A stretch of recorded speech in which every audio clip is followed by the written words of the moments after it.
तो जब मैं इस इंटरवल में से वैल्यू रखूंगी तो मेरे पास जो आंसर आएगा, जो रेंज सेट बनेगा, वो किससे बिलोंग करेगा, रियल नंबर से बिलोंग करेगा।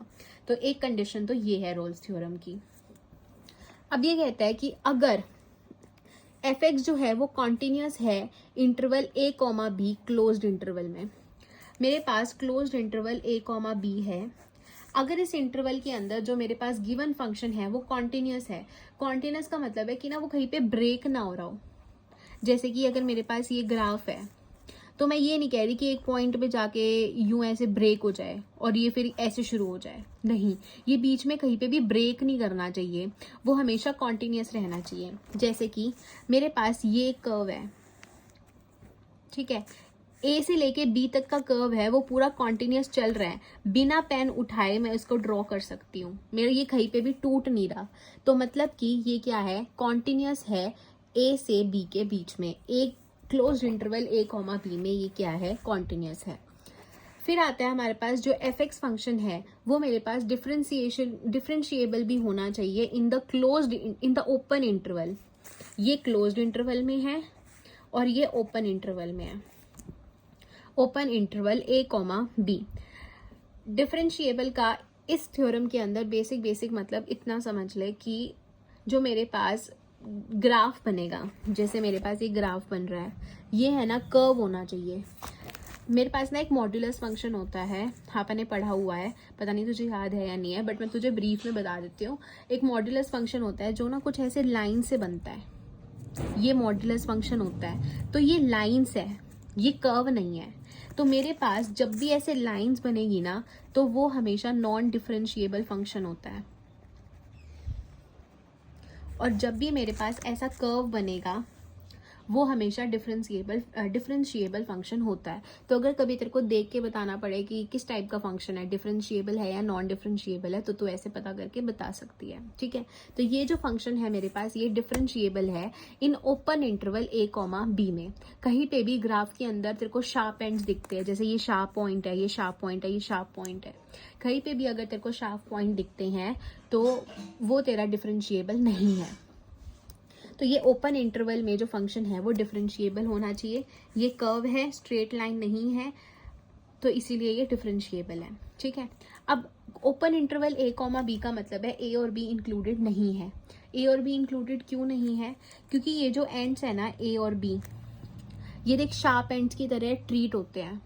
तो शार्प एंड्स की अगर तरह ट्रीट होते हैं तो ये कहीं पे भी ना टेंजेंट नहीं बन सकती, ये डिफरेंशिएबल नहीं होगा।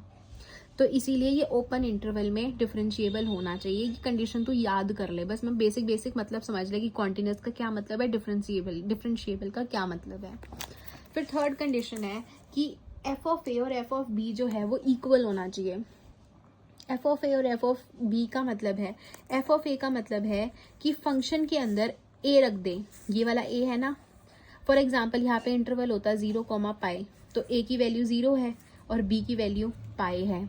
तो जो गिवन फंक्शन है ना उसके अंदर ए की वैल्यू रख दे, मतलब 0 रख दे, तो जो आंसर आ रहा है और बी रखने पे जो आंसर आ रहा है, मतलब पाई रखने पे जो आंसर आ रहा है, उन दोनों की वैल्यू सेम होनी चाहिए।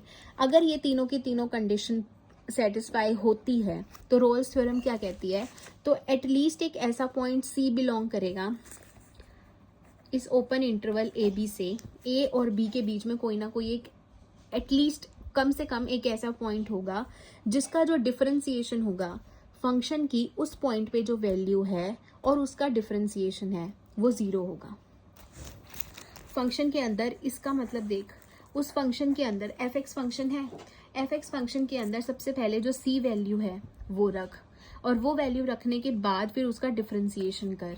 जो मेरे पास dy बाई डी एक्स होता है ना, उसको मैं y डैश भी लिख सकती हूँ। तो अगर मैं किसी फंक्शन का डिफरेंशिएशन कर रही हूँ तो उसको मैं f डैश एक्स भी लिख सकती हूँ। तो यहाँ पे पहले c की वैल्यू रखो, फिर फंक्शन के अंदर c की वैल्यू रखो, फिर उसका डिफरेंशिएशन करो, वो मेरे पास 0 आएगा।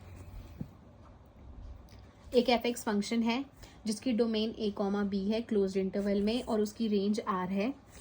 3 कंडीशंस दी है कि एफ एक्स कॉन्टिन्यूस होना चाहिए closed interval a comma B में, डिफरेंशिएबल होना चाहिए open interval a comma B में, और एफ ऑफ ए और एफ ऑफ बी की वैल्यू सेम आनी चाहिए। एफ ऑफ ए का मतलब है फंक्शन के अंदर a की वैल्यू रख दो और आंसर निकाल लो। फंक्शन के अंदर b की वैल्यू रख दो और आंसर निकाल लो। उन दोनों का आंसर अगर सेम आता है, ये तीनों कंडीशन सेटिस्फाई होती है, तो जो open interval a comma b है उसके अंदर कोई ना कोई एटलीस्ट कम से कम एक ना एक ऐसा पॉइंट एग्जिस्ट करेगा जिसकी वैल्यू रखने के बाद अगर हम उस फंक्शन का डिफरेंशिएशन करते हैं वो 0 आएगा। अब देख, इससे समझने की कोशिश कर इन सभी पॉइंट्स को। कॉन्टिन्यूस का मतलब था कहीं पे टूटना नहीं चाहिए, कहीं पे टूट नहीं रहा। डिफरेंशिएबल का मतलब है कहीं पे शार्प एंड्स नहीं होने चाहिए। इस ओपन इंटरवल ए बी में कहीं पे भी शार्प एंड नहीं है, मतलब कि मैं टेंजेंट ड्रॉ कर सकती हूँ। अगर शार्प एंड्स होंगे, जैसे इसके अंदर शार्प एंड्स हैं, तो यहाँ पर मैं टेंजेंट ड्रॉ नहीं कर सकती। टेंजेंट हमेशा सिर्फ और सिर्फ कर्व के ऊपर ड्रॉ होती है, जिस बारे में आप बात कर चुके हैं। तो इस कर्व के ऊपर मैंने एक सी पॉइंट लिया जिसके ऊपर मैंने टेंजेंट ड्रॉ की। अब जब मैं इस सी फंक्शन की वैल्यू निकालूंगी, इस सी की वैल्यू सबसे पहले फंक्शन में रखूंगी और फिर उसका डिफरेंशिएशन करूंगी, तो वो 0 आएगा। डिफरेंशिएशन का मतलब है, तो सीधा सीधा एक बार tan थीटा करके देख, ये जो लाइन है वो x एक्सिस के पैरेलल है, और मैंने अभी तुझे बताया कि अगर दो लाइन एक दूसरे के पैरेलल है तो वहां पर थीटा 0 हो जाता है। तो tan 0 डिग्री हो गया, मतलब 0 आ गया। तो जो मेरे पास डिफरेंशिएशन है वो 0 आएगा। एक बार दोबारा से एक और एग्जाम्पल लेके इस चीज को समझने की कोशिश करते हैं। इस पिछले केस के अंदर मेरे पास एक ही पॉइंट पे जो आंसर था वो 0 आ रहा था, मतलब एक ही ऐसा पॉइंट आ रहा था जिसपे डिफरेंशिएशन 0 आ रहा था, लेकिन हमने बोला कि कम से कम एक पॉइंट आएगा। तो अब इसके अंदर मेरे पास 2 पॉइंट्स आ रहे हैं। देख, हाँ, पहला कॉन्टिन्यूस होना चाहिए, कहीं पे टूट नहीं रहा, कॉन्टिन्यूस है। सेकेंड डिफरेंशिएबल होना चाहिए, कहीं पर भी open interval a comma b में शार्प एंड नहीं है, तो मतलब कि डिफरेंशिएबल है। तीसरी चीज f ऑफ a और f ऑफ b इक्वल आना चाहिए। यहाँ पर देख, f ऑफ a और f ऑफ b में इक्वल लेके चल रही हूँ, तो मेरे पास कोई ना कोई एटलीस्ट एक ना एक ऐसा पॉइंट होगा जिस पे डिफरेंशिएशन 0 आना चाहिए। तो मेरे पास यहाँ पर 2 पॉइंट है जहाँ पर मेरे पास डिफरेंशिएशन 0 आ रहा है। क्योंकि इस पे डिफरेंशिएशन 0 कैसे आ रहा है, क्योंकि जब मैं इस पॉइंट पे टेंजेंट ड्रॉ कर रही हूँ तो ये x एक्सिस के साथ 0 डिग्री बना रहा है, and tan 0 will be 0। Similarly इस क्यू पॉइंट पे जब मैंने टेंजेंट ड्रॉ की तो ये x एक्सिस के पैरेलल आ रही है, और पैरेलल का मतलब है थीटा मेरे पास 0 डिग्री है और tan 0 इज 0। तो मेरे पास वैल्यूज आ गई। तो ये थी मेरे पास रोल्स थ्योरम। इसके बाद एक क्वेश्चन है कि एफ एक्स एक फंक्शन है जिसकी वैल्यू है e की power x sine x। e की पावर x को हम बोलते हैं एक्सपोनेंशियल फंक्शन और साइन x को हम बोलते हैं ट्रिग्नोमेट्रिक फंक्शन। ये टाइप ऑफ फंक्शंस में आता है, शायद जो तेरे को पता भी होगा, बट अगर नहीं पता तो इतना याद कर ले कि जब भी तेरे को e की पावर में x या e की पावर में y या e की पावर में z ऐसा कुछ दिखे तो वो हमेशा एक्सपोनेंशियल फंक्शन होगा। साइन, कोस, टैन, कोट, सीकेंट और कोसिकेंट, ये सब मेरे पास ट्रिग्नोमेट्रिक फंक्शंस होते हैं। तो ये जो पूरा फंक्शन है ये 2 टाइप के फंक्शंस का कॉम्बिनेशन है, एक्सपोनेंशियल फंक्शन और ट्रिग्नोमेट्रिक फंक्शन। ये एग्जिस्ट कर रहा है इन द इंटरवल 0, पाई। तुझे रोल्स थ्योरम वेरीफाई करनी है। एफ एक्स मेरे पास ये दिया हुआ है, इंटरवल 0, पाई है, तो इस इंटरवल में ए की वैल्यू मेरे पास 0 हो गई और बी की वैल्यू मेरे पास पाई हो गई। तो पहला केस था, जितनी भी सिचुएशन थी ना वो देखते हैं सबसे पहले कि सेटिस्फाई हो रही है या नहीं हो रही है। तो सबसे पहला पॉइंट था मेरे पास कि कंटिन्यूस होना चाहिए। तो जो एक्सपोनेंशियल फंक्शन और ट्रिग्नोमेट्रिक फंक्शंस होते हैं वो हमेशा हर जगह कॉन्टिन्यूस भी होते हैं और हर जगह डिफरेंशिएबल भी होते हैं। तो इसीलिए जो f है वो कॉन्टिन्यूस है क्लोज इंटरवल 0, पाई में, डिफरेंशिएबल है ओपन इंटरवल 0, पाई में। सिर्फ इस क्वेश्चन में नहीं, अगर कहीं पे भी तुझे दिखता है कि एक्सपोनेंशियल फंक्शन और ट्रिग्नोमेट्रिक फंक्शन का कॉम्बिनेशन आ रहा है तो हमेशा क्या होगा कि वो कॉन्टिन्यूस होगा हर पॉइंट पे। तो तू डायरेक्ट लिख सकती है कि जो f है वो कॉन्टिन्यूस है क्लोज्ड इंटरवल 0, पाई में और डिफरेंशिएबल है ओपन इंटरवल 0, पाई में। बस इस चीज का ध्यान रखियो कि यहाँ पे क्लोज्ड इंटरवल है, यहाँ पर ओपन इंटरवल है। फिर थर्ड सिचुएशन थी कि मेरे पास f of a f of b के इक्वल आना चाहिए। तो मैं पुट करके देख लेती हूँ। f ऑफ a मतलब कि मुझे f ऑफ 0 निकालना है, क्योंकि इंटरवल 0, पाई था तो a की वैल्यू 0 थी। f ऑफ 0 रख दो, anything raise to the power 0 is 1 and sine 0 is 0, value 0 होती है तो 1 into 0 is 0। f of b का मतलब है f ऑफ पाई निकाल लो, तो e की power pi sine pi sine pi मेरे पास 0 होता है, तो 0 इंटू समथिंग इज 0, तो दोनों पॉइंट्स पे वैल्यू 0 आ गई, तो F of A is equal to F of B हो गया। तो मेरे पास तीनों की तीनों जो कंडीशंस थी रोल्स थ्योरम की, कि अगर इफ़ ये तीनों पार्ट सेटिस्फाई होते हैं तो मेरे पास एटलीस्ट एक ना एक ऐसा पॉइंट एग्जिस्ट करेगा in open interval A comma B में, सच डैट जो एफ डैश सी होगा वो मेरा 0 के इक्वल आएगा। तो अब हम ये सी पॉइंट निकालने की कोशिश कर रहे हैं बेसिकली, ठीक है। तो देख मेरे पास एफ एक्स ये था, ई की पावर एक्स साइन एक्स, मैंने क्या किया, प्रोडक्ट रूल लगाया और डिफ्रेंसिएशन कर दिया। तो पहले इसको एज इट इज़ छोड़ दिया, इसका डिफ्रेंसिएशन कर दिया, प्लस इसको एज इट इज़ छोड़ दिया, ई की पावर एक्स का डिफ्रेंसिएशन किया तो ई की पावर एक्स आ गया। अब मैं क्या करूँगी, देखो हमेशा यही मेथड फॉलो करना है जब भी तेरे को ये सी पॉइंट निकालना है, ठीक है। तो पहले डिफ्रेंसिएशन कर दो, उसके बाद जो ये एफ डैश एक्स है उसकी जगह 0 पुट कर दो। 0 पुट कर दिया, इन दोनों में से ई की पावर एक्स कॉमन निकला, cos x plus sine x बच गया। अब ई की पावर एक्स जो है ना वो कभी भी 0 के इक्वल नहीं हो सकता। मैं 0 के इक्वल की बात क्यों कर रही हूँ, क्योंकि देख किन्हीं दो नंबर्स का प्रोडक्ट इधर मल्टीप्लाई है, ब्रैकेट का मतलब है मल्टीप्लाई है अब इन दोनों के बीच में। तो अगर किन्हीं दो नंबर्स का प्रोडक्ट 0 आ रहा है, अगर ए कॉमा बी का प्रोडक्ट 0 आ रहा है, तो या तो ए 0 होगा और बी 0 होगा। हमेशा ये चीज़ होती है, क्योंकि देख 0 इंटू 1 होगा तभी तो 0 होगा, या फिर 1 इंटू 0 होगा तभी तो 0 होगा, वरना और कोई कंडीशन नहीं है कि किन्हीं दो नंबर्स का जो प्रोडक्ट है वो 0 आ जाए। तो इन दोनों के इस केस के अंदर इन दोनों में से कोई ना कोई एक 0 होगा, बट ई की पावर एक्स कभी भी 0 नहीं हो सकता, इसीलिए इस चीज़ को हमने 0 के साथ इक्वेट किया। अब मुझे डिफ्रेंसिएशन का मतलब है कि मुझे ना टैन बनाना है, मेरा मोटिव है कि मुझे टैन बनाना है। और ये चीज़ याद कर ले कि जो टैन थीटा होता है वो साइन ओवर कोस थीटा होता है। तो मैंने क्या किया, दोनों तरफ कोस एक्स से डिवाइड कर दिया, cos x divided by cos x 1 बन गया, साइन ओवर कोस टैन बन गया, and 0 over something is 0। Plus का 1 इधर गया तो माइनस का 1 आ गया, tan X is equal to -1 आ गया। और जो टैन होता है ना, टैन 45 डिग्री, मतलब कि टैन पाई बाय 4, 45 को मैं पाई बाय 4 लिख सकती हूँ, पाई का मतलब होता है 180। जब मैं 180 को 4 से डिवाइड करूँगी तो 45 ही तो आएगा। तो tan 45 that is tan pi by 4 मेरे पास 1 होता है। लेकिन यहाँ पर माइनस है, तो इस माइनस की वजह से मैं पाई में से माइनस करूँगी। इस चीज़ में ज़्यादा डीप में मत जा अभी, क्योंकि ये बहुत अलग से ही एक अलग कॉन्सेप्ट है। तो बस इसको इतना समझ ले कि यहाँ पर माइनस था, तो इसीलिए मैंने इसको पाई में से माइनस किया है। अब जब तू इस चीज़ को सॉल्व करेगी, pi minus pi by 4 that is 4 pi minus pi, LCM लिया है मैंने, तो ये बन गया 3 पाई बाय 4। वही चीज़ मैंने सॉल्व करके 3 पाई बाय 4 यहाँ लिख दी, तो मेरे पास बन गया -tan 3 पाई बाय 4। अब ये जो माइनस है ना ये अंदर चला जाएगा। मेरे पास एक रूल होता है कि जो माइनस का tan थीटा होता है ये माइनस अंदर थीटा के साथ चला जाता है। तो यहाँ पर भी ये जो माइनस है वो इस 3 पाई बाय 4 के साथ चला जाएगा, tan से tan दोनों तरफ कट गया, तो जो x है वो -3 पाई बाय 4 के इक्वल आ गया। ये बेसिकली मेरे पास c की वैल्यू आई है। मैंने अब इस चीज़ को प्रूव किया आगे कि अगर मैं इसी वैल्यू को c मान लेती हूँ -3 पाई बाय 4 को, तो एक चीज़ थी कि जो c है वो ओपन इंटरवल ए बी से बिलोंग करना चाहिए। मुझे पता है कि 0 पाई से बिलोंग कर रहा है ये -3 पाई बाय 4। और अगर मैं इस एफ डैश एक्स के अंदर -3 पाई बाय 4 रखूँगी तो मेरे पास आंसर 0 भी आएगा। तो हैंस प्रूव्ड, यही तो थी रोल्स थ्योरम कि एक सी पॉइंट एग्जिस्ट करेगा ओपन इंटरवल ए बी में, सच डैट, ये मतलब कि सच डैट है एफ डैश 3 पाई बाय 4 जो है वो 0 आएगा। और ये 3 pi by 4 -3 pi by 4 sorry, जब तो ये -3 पाई बाय 4 उठा के इस एफ डैश एक्स में रखेगी तो तेरे पास आंसर एक्चुअली 0 आएगा।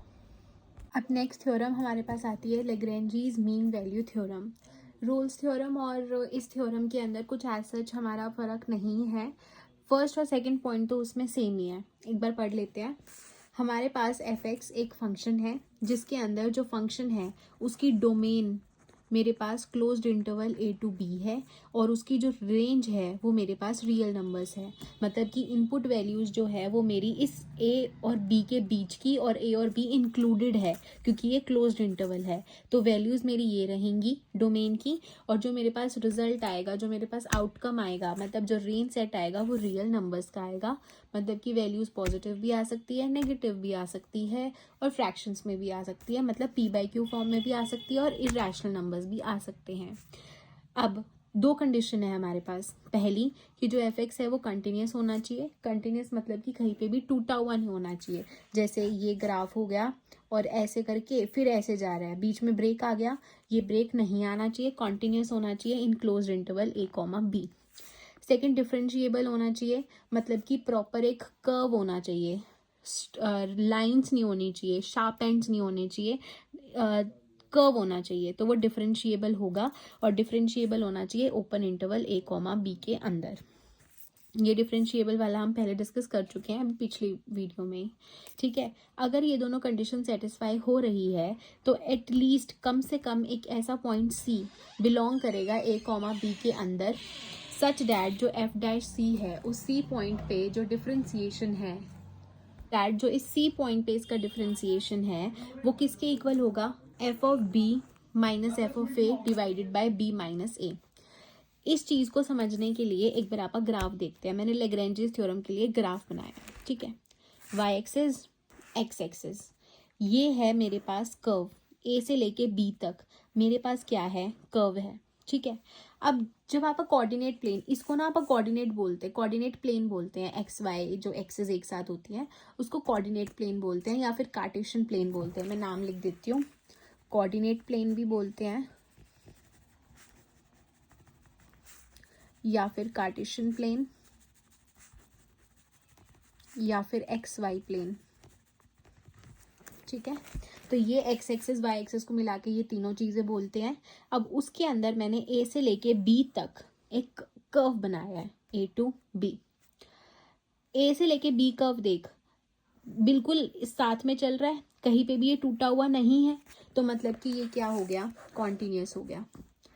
कहीं पर भी तेरे को शार्प एंड नहीं दिख रहा, एक प्रॉपर कर्व है, तो मतलब कि डिफरेंशिएबल भी है in open interval a, b।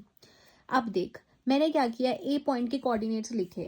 जब भी हम कोऑर्डिनेट प्लेन, कार्टेशियन प्लेन या एक्स वाई प्लेन की बात करते हैं तो उसके अंदर कोऑर्डिनेट्स ना x, y की फॉर्म में लिखे जाते हैं। x मतलब कि उस पॉइंट की, देख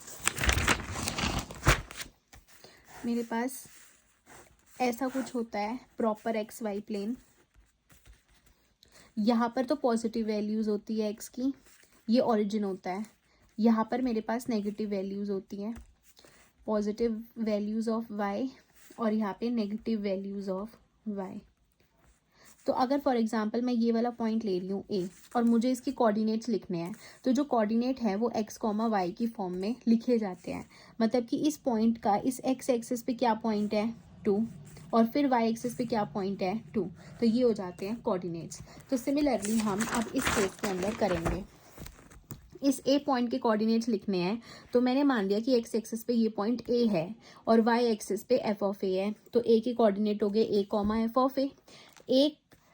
ए पॉइंट के अंदर जो भी फंक्शन है उसके अंदर जब मैं a की वैल्यू रखूंगी तो मेरे पास रिजल्ट क्या आएगा, f(a), तो इसलिए a, f(a) लिखा है। सिमिलरली b पॉइंट का y एक्स एक्सिस पे b है तो y एक्सिस पे f(b) बन जाएगा, तो उसके कोऑर्डिनेट हो गए b, f(b), पहले x का कोऑर्डिनेट फिर y का कोऑर्डिनेट।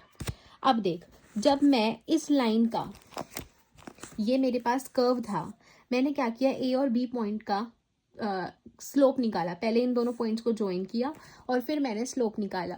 हमने स्टार्टिंग में ये बात की थी कि स्लोप क्या होता है, dy/dx, मतलब change in y divided by change in x। तो स्लो इस फॉर्मूला हो गया y2 minus y1 divided by x2 minus x1।